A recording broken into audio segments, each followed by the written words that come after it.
നാട്ടിൽ നിന്ന് കൊണ്ടുവന്ന കുറച്ച് മാങ്ങ ഉണ്ടായിരുന്നു. അത് പിള്ളേർക്ക് ഷേക്ക് വേണമെന്ന് പറഞ്ഞ് ഭയങ്കര ബഹളം. പിന്നൊന്നും നോക്കിയില്ല, നേരെ കടയിലേക്ക് വിട്ടു. നമുക്ക് ടെട്ര വാങ്ങണം ഇതിനായിട്ട്.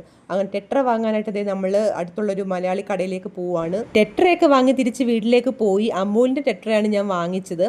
പിന്നീട് മാങ്ങയൊക്കെ അരിഞ്ഞു. ലാസ്റ്റ് 2 മാങ്ങയാണ് നമുക്ക് ബാക്കി വന്നത്. ബാക്കി എല്ലാം നമ്മൾ നാട്ടിൽ നിന്ന് കൊണ്ടുവന്ന് തീർന്നായിരുന്നു.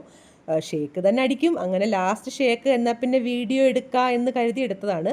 പിന്നെ എനിക്ക് ഏറ്റവും വലിയൊരു അബദ്ധം പറ്റിയത് എന്താണെന്ന് വെച്ചാൽ, നമ്മുടെ കയ്യിൽ ജ്യൂസർ ഉണ്ടായിരുന്നു. അത് ഞാൻ ഓർത്തില്ല. എല്ലാം കഴിഞ്ഞ് ഗ്ലാസ്സിൽ ജ്യൂസ് ആക്കിയതിന് ശേഷമാണ് എൻ്റെ കയ്യിൽ ജ്യൂസറുള്ള കാര്യം ഞാൻ ഓർത്തത്. ഈ അമൂലിൻ്റെ ടെട്ര എന്ന് പറയുന്നത് അത്യാവശ്യം നല്ല കട്ടിയുള്ള പാലാണ് കേട്ടോ.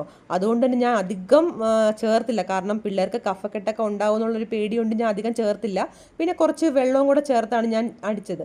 പിന്നെ പഞ്ചസാര, പിന്നെ ബൂസ്റ്റ്, അങ്ങനെയൊക്കെ കുറച്ച് സംഭവങ്ങൾ. പിന്നെ ബൂസ്റ്റ് ഇടുമ്പം എൻ്റെ മക്കൾക്കുള്ളതാണ്, കുറച്ച് കയ്യിൽ വാങ്ങിച്ചുകൊണ്ട് പോകും.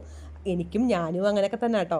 അങ്ങനെ നമ്മൾ ജ്യൂസൊക്കെ അടിച്ച് കുറച്ചൊരു ക്രീമി പരുവത്തിലാണ് ഞാൻ അടിച്ചെടുത്തത്. ഒരുപാട് വെള്ളമാക്കിയില്ല. അങ്ങനെ നമ്മൾ ഗ്ലാസ്സിലേക്ക് മാറ്റി.